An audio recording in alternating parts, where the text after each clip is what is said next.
close to perfection as I think I've ever seen on a dartboard. It was remarkable. If you go back 20 years and you go back to 2008, how many were English in the last 16? All of them bar one. He could go long in this tournament. He could do. Hello, I'm Ian Danter and welcome to Aces and Arrows, our talkSPORT darts podcast. In partnership with GGPoker, the world's biggest online poker room. Players must be 18 plus. Gambleaware.org. Please play responsibly. This is episode 2. We'll be bringing you episodes all the way through on the PDC World Darts Championship and a little bit of extra fun along the way. Completing our talkSPORT darts lineup today are Mark Wilson, Chris Mason and Paul Nicholson. Welcome, gentlemen. It's lovely to have you with me. Well, what a first week we have had at Alexandra Palace. Shocks aplenty, so there's so much to talk about. Before we get into it, can I just ask you all for your best moments of the World Championship so far? Let's start with you, Mark. Welcome to the show. Yeah, good hello. I've got to look at Jeffrey de Graaf beating Gary Anderson. I can't believe that happened in the manner that it happened. Delighted for Jeffrey, and that for me was the moment, just when he leapt up like he'd scored the winning goal in the FA Cup final. I just thought it was a great moment for him. Caught everyone by surprise, and Anderson going out so early opens up the door. So yeah, for me, Jeffrey de Graaf. Yeah, he idolised Gary as a teenager, didn't he? So extra, super special for the man who represents Sweden these days, even though he's Dutch by birth. Mace, I'll come to you. What about your highlights so far? Littler's record-breaking average, remarkable. Averaged 152 and change in the first 9 darts of each of those legs that he won. It was 11, 10 and 11 darts. It's as close to perfection as I think I've ever seen on a dartboard. It was remarkable. And you just feel there's more to come as well, which is the extraordinary thing with this kid. Nico, how about you? For me, it's the same. I never thought I would see a set like that. We thought that when Gezi Price in the 2021 championship that he won, when he had a 136 average in a set, we thought, surely no one's going to do any better than that. But Littler has shown that there are other levels. But I've been really happy for Callan Rids. I think it just goes to show that if you get your personal life right, you can come to a championship like this and do great things. 2 games, 6 sets. Thank you very much. Post-Christmas, I'll be there. So well done, Callan. Yeah, well, and that's just 3 of dozens of moments that have happened during the course of the first week and a bit of these World Championships. We have lost 11 seeded players in this second round, because of course the second round is when the seeded players join the fun. It's not quite broken the record yet, but there are still 8 matches to play as we're talking here. The afternoon and evening sessions for Monday night are still to be played. So there's 8 more seeds in jeopardy, potentially. And we've lost 11. 13, I think, is the highest we've had in recent times, which was 2019. What chance do you think we have of adding to the 11 seeds that we've already got going home? Well, the 11 seeds gone are Michael Smith, Danny Noppert, Gary Anderson, James Wade, Ross Smith, Martin Schindler, Mike de Decker, Dirk van Dijvenbode, Gabriel Clemens, Richie Adhouse and Raymond Barneveld. You wouldn't mind seeing them in a quarter-final of a World Championships, and yeah, they were all gone. And just on that average from Luke Littler, I had a set against John Part in the Worlds, and I think it was 118. And if I go back about 15 or 16 years ago, that sort of would still feature in the top 12 of highest set averages. It doesn't even feature now in the top 50, I don't think.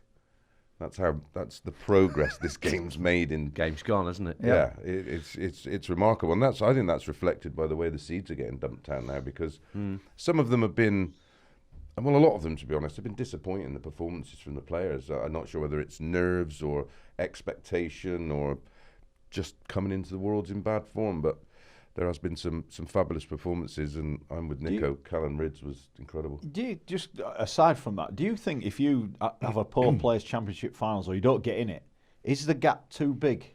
Yeah, I think now, where there's a lot of players coming in undercooked, aren't there? Yeah, and I think it's so close that if you go there and have a bit of a mare, you haven't got enough time to sort of reset and get going again, because the next thing you know, you're up on a big stage again, and you've still got those doubts from the Worlds. From the Players' Championship final coming into the World. So, yeah, I think it's... Is it the longest gap that dart players have between competitive fixtures across a calendar year? Not really. You've got the summer where we have the World Series events in Australia and New Zealand. So post-match play, there might be something Players Championship wise, or in some seasons there's a Euro Tour after the match play. But if you don't feature in the World Series, there's a period of about 3, maybe 4 weeks. Oh, right, I thought it was long. And it used to be 6 weeks, where if you were not a World Series player and not in the match play, and not make a Euro Tour, it used to be like 6 weeks. That was frustrating the players because, of course, there's no way of earning any money. So, 11 seeds, back to my original point, are we expecting any more than the 11 seeds that we've already seen disappear? Still to come today. I don't think Ratajski has any trouble with Toilo. I think Lutman could beat Gilding, and that would be another seed gone in Gilding. I think Josh Rock will be okay against Rhys Griffin. Johnny Clayton against Mickey Mansell. I think Johnny's just about turned a corner. The other one that could be Petretsko against Van Veen. Gurney Hempel, I thought, played very well so far in this championships. Chizzy's got a bad back, as we know. He's playing Ricky Evans, who has been playing okay and thinks he's a top 16 player, so that'd be interesting. And Rob Cross could genuinely go against Scott Williams. I agree. Who just got a love affair with Ali Pali, hasn't he? He played brilliant last year. He was outstanding the other night. He was off the leash, and that's when Scott plays his best darts. Yeah. I think a lot of us were looking at Scott in that game with Nicholas Springer. We said on this podcast a week ago that Springer could spring a surprise. But the fact is, in the same way that we backed against Joe Cullen, Scott Williams said, well, don't forget about what I can do. And he showed us exactly what he can. And if you think he's done just getting rid of Springer, well, he's going to want to get his teeth into his practice partner. That's for sure. And we weren't absolutely wrong on Nico Springer. He actually averaged more than Scott Williams. He averaged nearly 99, Scott Williams 96. And, well, there was a set there that he could have won or maybe should have won, and then we'd have had a... His finishing let him down, didn't it? Truth be told, he was finishing. It was just 1 and 2 darts here that weren't a million miles away. They were grazing the wires, but on this occasion didn't go in. And back to Joe Cullen, but that was based on the fact of, Joe's recent form. He's been really struggling, and we feared the worst for him. And nobody likes getting proven wrong more than us when... he's a good pal of ours, so it's great to see him go up there and have a bit of fire in the belly. Yeah, I was really happy for Joe. I think I sent a post out on X, and I said, as a darts media, we have to be honest, we all backed against him, and we did so because of statistics and form. But the thing is, in previous years, I've had a conversation with Joe when he played Damon Hetter at the World Match Play. We covered it for talkSPORT 2 and talkSPORT. And he said to the media, everybody fancied Damon to beat me there, but you seem to forget that I'm quite good at this game. Every time he's backed against, he just comes back with something. And maybe this is what he needs, because his floor form hasn't been good enough. He's got to be honest about that. But when it comes to the big stage, when he has got real motivation when it comes to people backing against him, look at what he did. Well, I think there were 2 elements of motivation. I don't know what you think, Mark, but there was first the motivation of proving the doubters wrong, but also the motivation of being back on that stage when he lost that thriller 4-3 to Humphreys last year. I think you just combine that. The problem is we haven't seen enough of that Cullen this year, have we? That one that went gone within missing, a dart missing, beating Humphreys. He's had a bad year, and he's got to acknowledge that. I think, look, did he have a valid point in his presser yesterday? Yeah, I think he did. I think with hindsight, he probably didn't go about it the best way that he could have done. So I can see why he's upset, and his darts did the talking. And I think that's where he should have left it. But look, he could go long in this tournament. He could do, but he needs to as well. The bookmakers didn't have him as the favourite for good reason. But it was a good performance. I was pleased for him. The bottom half of the draw is really opening up. Anderson and Michael Smith going out to Kevin Doots, which was the one that went to, well, potentially it went to a deciding leg, effectively, that Kevin Doots did the job. And, of course, Doots was very close to knocking out Smith last year. I think you and I commentated on that game, didn't we? And that was just... Smith saved himself 2 or 3 times, and we thought he'd done enough to rescue it. But as it turned out, Bully Boy's gone. Michael is spending Christmas at home, and that's never a good thing as a dart player with no return ticket. But I think when the dust settles at the start of the 2025 season, I think Michael Smith now understands that he has to start from scratch. He's going to be outside the top 16 of the world by the looks of it. and it's the biggest rankings drop in the history of PDC darts and the Order of Merit. 485,000 points have been lost. It can't be any more than that unless they raise the prize money. So Michael's got to draw a line under things, but I think what he should look at in a positive sense is how resolute he was in that last set, because Dutz played fantastic. Michael made him play that well. But the most important thing from that game that I took from it, as a commentator and someone who just watched it as a fan, is just how focused Dutz was when the chips were down. Because when he was getting darts falling on the floor, he didn't mope, he didn't shake his head. He said, right, I've just got to take this on the chin and I've still got to use the darts that are landing. And then in the last set, they weren't falling on the floor. If he was moping around the stage in set 3 or 4, he loses the game. But he didn't do that. He remained focused, and that laser-like look through the board, it kept him into a position where he can win. True. Wonderfully done. And I think for Michael Smith, it will almost, we talk about it down in the Super Series, like a reset mentality, isn't it? And he just, and Nico's right, he can just go, he can effectively say, right, I'm going from scratch, that's done, the pressure of that, because that was part and parcel of that performance. So we need Michael Smith version 3.0 now, I guess, Exactly because we talked about version 2.0 that got him the world title. Well, let's put it into real terms, Dance, because we're talking about the number 2 seed who's been lost from the World Championship. When this tournament is over, he's not even in the match play in 6 months. He's not in the match play. Do you think he regrets the year after? You know, Well, he said he was going to enjoy being a world champion. He clearly did enjoy it, but he's now that's coming back to bite him. I don't know whether we actually trace it back to when he changed his darting equipment. Well, I think that was key, because, and I get on well with Mike, and he said, no, I love the darts, they go in perfect. I said, they go in different.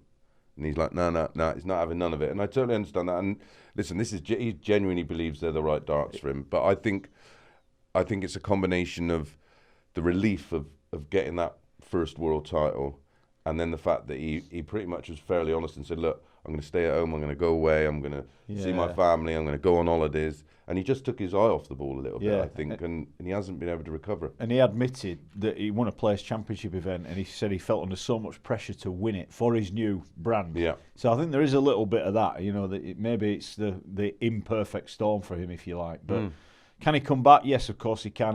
When I watch him, I never think he's too far away, but we're not seeing that great performance on a regular basis. Those clutch finishes when he was under pressure against Dutz, that just showed the mark of a champion. But in the end, you've got to credit Dutz, got the job done. Fair play to him. Yeah, and it's an example of how tough the sport is now. Yeah. That there's loads. We keep saying it every year. There's loads of them, and you're seeing that evidence now. It's coming to the surface more often in all the tournaments we look at. Just before we move on, I mean, there have been lots of great moments. I mean, in terms of matches, I think you and I, Nico, did Vessel Nyman against Cameron Carolissen of South Africa, which he averaged 96, which is an average from nowhere. Yeah.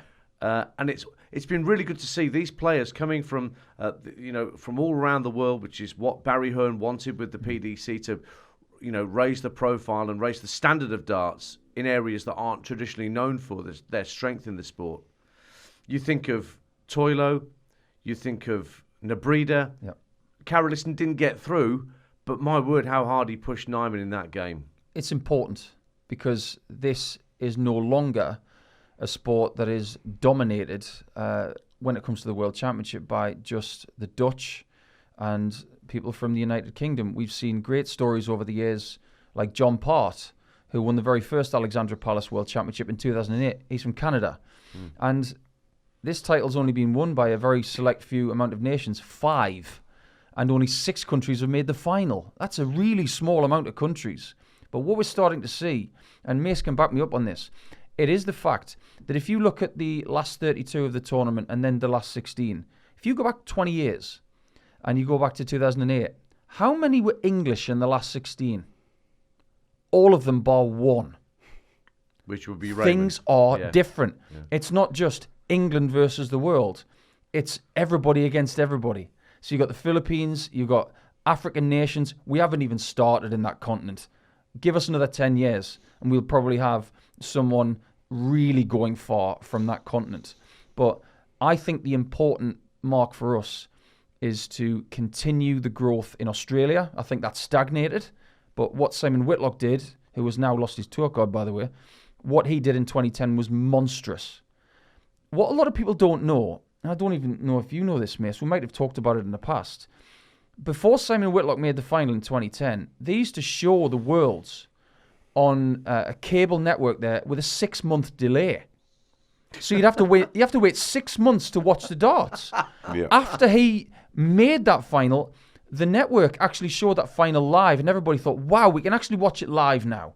That's the kind of effect that these people can have. What kind of effect has Cameron had on South African darts because of what he did, even though he lost? This is what Barry's talking about. Barry Hearn's perfect on this one because you have to step on that stage and make a difference for your country. And you showed me the footage of how he got through in the African qualifiers. Wild, absolutely fantastic. Vuvuzelas. Yeah. Who knew they were making a comeback? Well, Peter Waishuri is now a cult hero because he missed double 17 to qualify and to take Cameron out. So Peter's now a Kenyan darting hero. I want to see this guy, and I think everybody does. I think the Nebreda story is a very similar one. You know, that will be big news in the Philippines right now, and the fact that he beat someone who is a proven winner and a major champion in Ross Smith in the Europeans. Yeah. That'll be huge news. And Nico's right, actually, he was right about the Australia one. In America, it used to be the same. We'd sort of go to America 6 months later, and you know, it's like in America, there are hundreds of channels, and you go, oh. And it was their footage of the Worlds. I'm not sure if it was maybe a rights issue, but that was about the same. That was always about 6 months later. But obviously, darts now has really taken off in the States. I like what Nebreda's doing in dedicating his run to Sandra Egg-Sosing as well, who's very ill. Yes. And we just hope he pulls through because he has been diagnosed with something that's very serious. Yeah. So Filipino darts right now, they're going through a great thing with Paulo, but at the same time they're thinking about their other brother. So it's a very strange situation. Yeah, our thoughts go out to him and his family as he continues to recover. Well, thanks for that, gents. We need to move on at this point on Aces and Arrows. It's time now for GGPoker's Ace Pairing. Now, each episode, the lads will pick out 3 matchups that we're most looking forward to for the coming week. Our ace pair, king pair, and queen pair. And you can try your own hand by heading to the world's largest online poker room. That's ggpoker.co.uk for your try. Now, there's a lot of darts coming up this week, either side of Christmas and toward the new year. So, Mark Wilson, take it away with your ace pair, please. Yeah, well, I think I've got an ace pair. I think it'd be an absolutely great game to have a look at, and I am going to go with Joe Cullen and Gerwyn Price. As soon as Cullen won that game against Vessel Nyman, against the odds, we have to say, it set up a tie with Gerwyn Price, and you think, wow, we've got 2 guys that are desperate for a win, that have got maybe both got a point to prove. It's not been a great year for Gerwyn. He's missed a lot of tournaments. He's missed a lot of big darts.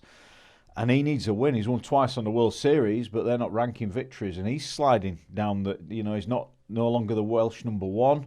Johnny Clayton's overtaking him on that side of it. And these two, whenever they play, seem to get embroiled in fantastic games of darts. Games that go long, that go deep. I think we could be in for an Ali Pali Classic. The head-to-head record is virtually level. There's not a lot between them. 2 guys desperate for a win, and I think that's going to spill out into an absolutely cracking Couldn't game. agree more. Battle of the cafes, isn't it? Yeah, it is. Battle Yeah. of the cafes because they both have cafes. They have side businesses. And they're really good Gerwyn pals doesn't too. now. He sold it. It's now a poodle parlour. Oh. There you go. He's gone up. Please in the be world. kidding. No, I'm serious. What? I've got Breaking news on Aces and Arrows. as an owner of a dog that goes to a poodle parlour, he'll be making a right few quid. No wonder he doesn't turn up to the darts anymore. He doesn't need to. He's got more properties in Markham than Dennis Priestley's got in Mexborough. Well, wow. But I agree with you. I think that's a great game. And if you think about a couple of the classics that Cullen's had in the past, one of them with Humphreys on the 30th of December last year, which nobody will ever forget. But let's not forget the one that he had with Johnny Clayton as well a few years back, which went to the very last leg, and Joe took out a brilliant 100 checkout at the end. And I suppose it's 1-1 in his classics, and I'd love him to have another one because this could be adrenaline-fueled and exactly what people want to see. No doubt that Joe will be fizzing still when he gets back on the... But Gerwyn actually looked really good in his second round encounter. In spells, these two get on really well too. They're great friends away from the That's hockey, good. so that's probably why... For one, the games have been good, and their head-to-head record is a close one. Was it 12-10? 12-10, yeah, I think. In favour of Pricey. Yeah, that doesn't surprise me. So, listen, when you play your mate, it's tough, but at least you relaxed and you sort of you're not put off by anything because you know them so well. And they've played. This will be their 23rd meeting, so they know each other inside out. It'd be a good game, I think. Okay, so Mark has gone with Joe Cullen, Gerwin Price. Chris Mason, I'll come to you for the king pair. What have you got for us? Yeah, I've gone for stablemates. Rob Cross against Scott Williams, both managed and looked after by Rab Bain, who still looks after me to this very day, and did for the best part of 20 years. And this is going to be they haven't played for a couple of years now. It's 2-1 in favour of Cross, but Scott Williams he's absolutely buzzing. He's on cloud 9 right now, and he'll have no fear at all playing Rob Cross. And this will be Rob's first game. This is his last game on tonight. So he's coming in cold against a player coming in hot. There's no thing about Williams being somewhat inhibited about playing his mate and his practice partner or anything like that. There's no inhibitions there. He doesn't. I don't think he would would understand that emotion. I don't think he's scared of anything. No, I think he'd beat his grand 6-0 if he had the chance. I think if you were to give Scott a dictionary and show him the word, he'd say, "I've never heard that word before. I've never even felt that before." He just doesn't. He doesn't move that way.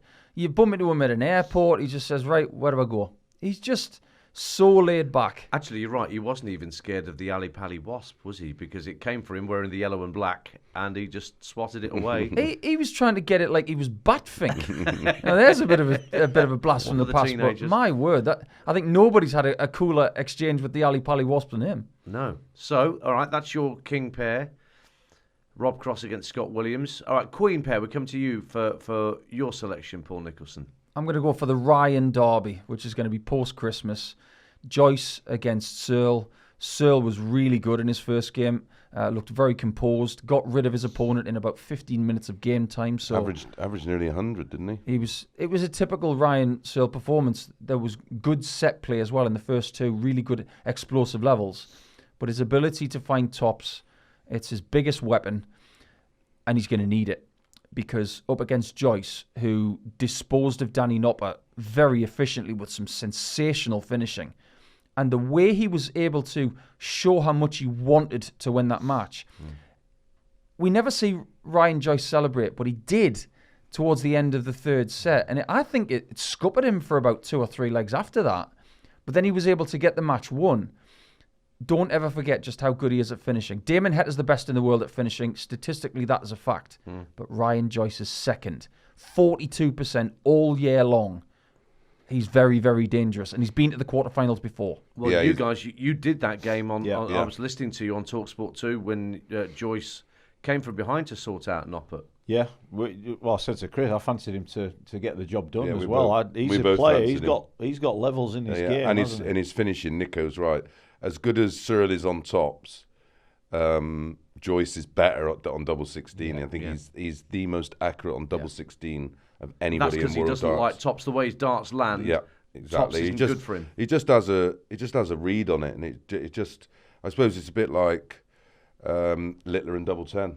You know, they can almost just you blindfold them and they probably hit it. He walks up expecting to hit it, doesn't he? He's every not time. hoping, he's expecting he's going to hit it. Now, as a Ryan Searle fanboy, I'm naturally in his corner for this one.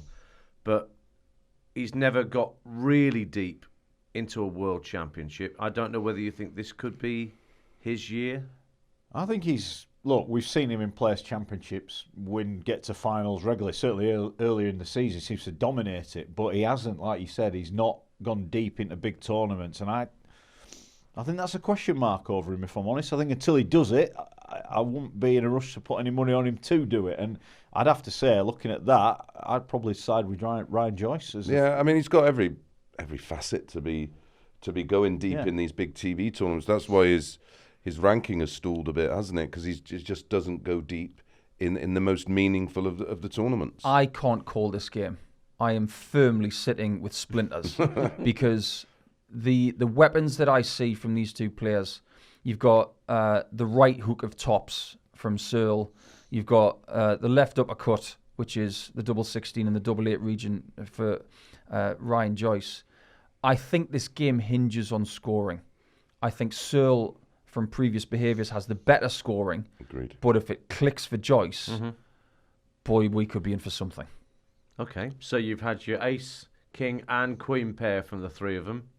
Great choices as well. You can hear all those games on talkSPORT 2, and you can watch along with us on the talkSPORT Darts YouTube channel as well, that you can now subscribe to. Just before we move on, there's one little element of the World Championships I wanted to get your opinions on, guys. And there's a guy playing this afternoon, Alexis Toilo from the Philippines, who is a very, very slow player, very methodical. You might have seen him shaking his left arm out before every throw, before every visit. And to get from Dart 1 to Dart 3 is glacial. And I don't know whether you guys think the spirit of the game is being compromised in any way, or whether darts players have just got to do what they've got to do to make themselves comfortable. Mark? Oh, look, I did that game. It was infuriating watching him. I don't know how Richard Veenstra kept his patience. I think he very nearly lost it at the end, but that might be more out of frustration of the result than the performance. But I think they're going to have to look at introducing a shot clock. This guy was 30 seconds, just taking too long. I understand he's got his routine and his rhythm to do, but it is bordering on... If he would have played James Hurrell the way that they both played in the game, it would have taken 3 hours.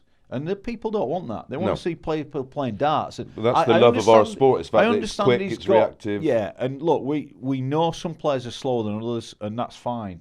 I think he was bordering on too slow. Guys, you're the ex-professionals. Yeah, listen, he's playing Ratajski, and Ratajski won't have none of it. Of all the players that you don't want to be playing, and if you're going to try those little games, you won't get away with it, Ratajski. Yeah, he doesn't blink, does he, Ratajski? It's No. like watching Usyk in a face-off with Tyson Fury. I'm with Mark. Well, we need to find a way, because the big attraction to our sport is that, listen, a match can be over in 15 minutes, which we've seen, and then we could see a battle of attrition where it's going back and forth and going all the way in sets, exciting moments. But ultimately, people love the darts because it's quick, and it's, the one leg is only 501 points long, then we're on to the next one and on to the next one, and that's the appeal. If you've got, well, like I say, people, if it was James Earl against Toilo, people would just switch off. I think also, he did, like you said, he does the 3 practice throws before he ghost throws. Before he goes to the hockey. Well, we're seeing, I think, now more people. See Dimitri do it quite a lot. He'll go through, he'll envisage what he's going to do, but he does it at the back of the hockey, and then when he walks to the hockey, he's ready to go. Exactly. I think maybe he could lose the 3. He could maybe do that in his own time rather than in his opponent's time. Even Littler did a ghost throw when he was in the final set, but he did it when he was walking. It was in motion. It was just to loosen the right arm up. I think it's a twofold thing with Toilo. I think he's too slow. I think it's something he's going to have to work on. He's a very successful player. I have not seen him play until this championship. I've seen lots of results. Been very excited to watch him. He's obviously loving the tournament because he played really well against Richard. But Richard's one of the nicest guys on tour, and even he's got his level where he's right. Come on, let's sort this out. But there's another thing as well. There is a discretionary rule with points, which was communicated to Dylan Slevin because the board was mashed when he played against William O'Connor. So that's up to the tournament director, Graham Fairhouse, to speak to Dylan about that. He's since been taken out by Dimitri Vandenberg. Everybody knows how I feel about the chalk debate because Toilo's got chalk on the darts. When those darts were hitting the board, it was like fireworks going off. Some players don't like chalk on their hands. They find it very disrupting to their grip on their hands. And I think if you're going to put in a discretionary rule about the playing surface being compromised because of points, you've got to look at exterior influence as well, like chalk. So if you put loads of chalk on your darts, like say Johnny Haynes does, Keith Della has in the past, Toilo does, if you don't like chalk, that's an exterior influence. So how's that fair to the other person? You're affecting the playing surface with something you use. I don't think that's fair. I really don't. It's fascinating stuff. It's fascinating stuff, and the DRA and the PDC need to take a look at this, you would think. But, well, let's see how deep Alexis Toilo goes in this tournament, or whether the Polish Eagle can take care of him in one of the matches we're bringing you during the course of this week. All right, we're almost at the end of the show now, chaps, but I need to test your craniums at this point. It's time to end on a game. Whilst we're at it, let's tell you all about an exciting competition that you can be a part of at home, because talkSPORT has partnered with GGPoker to offer you the chance to win a darts-inspired home entertainment package. So to celebrate GGPoker's end-of-year $24 million giveaway, talkSPORT is giving one lucky person the chance to win this incredible darts-inspired entertainment bundle so they can have their ultimate darts setup. Listen to this. Among the prizes up for grabs are a 65-inch 4K LED TV, a wireless home cinema system, and, of course, a dartboard, set of darts, and an oche to play with. The competition closes at $23.59 on Sunday, the 12th of January next year. Plus, there are more chances to win at GGPoker. So head to promo.ggpoker.co.uk/talksport and you'll get more information there. It's 18 plus only, please. T&Cs apply. BeGambleAware.org is the website that you can check out as well. Please play responsibly. Good luck with that if you're getting involved. So, on to our game. Now, Nico and Mace know what's going on, but I need to explain for Mark, who wasn't here last week. Abby was in your place, Abigail Davis. This is known as the 5-dart draw. We will test you guys on just how much they really know about the world of darts. I'm going to give you 5 clues about a famous dart player. All you've got to do is guess who they are. Each clue will reveal more, get easier and easier as we go on, about the famous player. More points are available the less clues you get it in. You say your name to buzz in lieu of the fact we don't have any buzzers here. The name's just fine. And if you think you know the answer, great. If you give me an incorrect answer, Mark, just to let you know, you will be frozen out for that clue round until the next clue is given. Okay, so you might want to be careful with your guessing. Abigail Davis won last week, so she's got 3 points. So you're on her team, effectively, Will. So she's in the lead. So are you ready? Here we go. Yep. Say your name if you think you know who it is. Clue 1. I was born on the 4th of June, 1986. 1986. You can just take a wild guess if no one's, Nickel. Go on then. I tried his name last week. I'm going to try it again. Kim Hybrecht. It is not Kim Hybrecht, so you're frozen out. So, I don't know, you two guys can have 3 guesses if you want. Might be worth a try. 4th of June, 1986, which would make that person... 39? Yeah, heading towards the 40s, yeah. Any ideas? No. Chris isn't going to take a guess. You going to take a guess, Wills? It's that awkward age, isn't it? You don't want to. I don't want to accuse anyone of being older than they are. All right. In case we're in danger of putting anybody down for their apparent look, let's go on to clue 2. All right, standing by.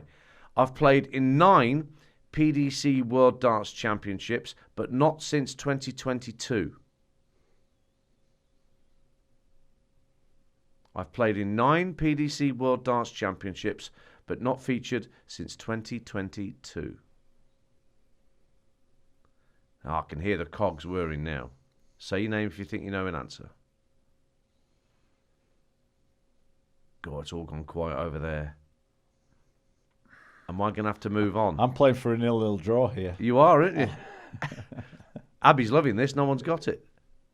No. It's all gone quiet. Do you want me to move on? Nickel. I'll have a guess. Go on. Keegan Brown. It is not Keegan Brown. No, but no guesses from Mark or from Chris. So we'll move on, okay? Yep. Clue 3. I made history in 2020 when I became the first player from my continent to win a PDC title. Nickel. It's Devon Peterson. Yeah. It is Devon Peterson. Well played, Nico. He gets the points this week. And you'd have got it from clue 4 or 5, as you can imagine. I'm popular among darts fans for dancing to my walk-on music, Shakira's Waka Waka, and my nickname, the African Warrior. It was indeed Devon Peterson. Well done to you, Nico. You get the points this week. Let's see if you can build on that and take the lead over the Abbey Mark team. Mason's got work to do at this point, yet to get off the mark. You don't win anything, by the way, for getting that right. It's just the pride of knowing that Devon Peterson was the answer. I like pride. We love a bit of pride. Listen, my thanks to Mark Pleasure. Wilson, Chris Mason, Paul Nicholson for being with us again. Have a lovely Christmas, guys. And you. We will see you next week on Aces and Arrows. There's a lot of darts to come before then, which you can listen to on the talkSPORT network and, of course, via the talkSPORT Darts YouTube channel. But in the meantime, why not check out GGPoker, which is the world's largest online poker room. Cheerio. See you now.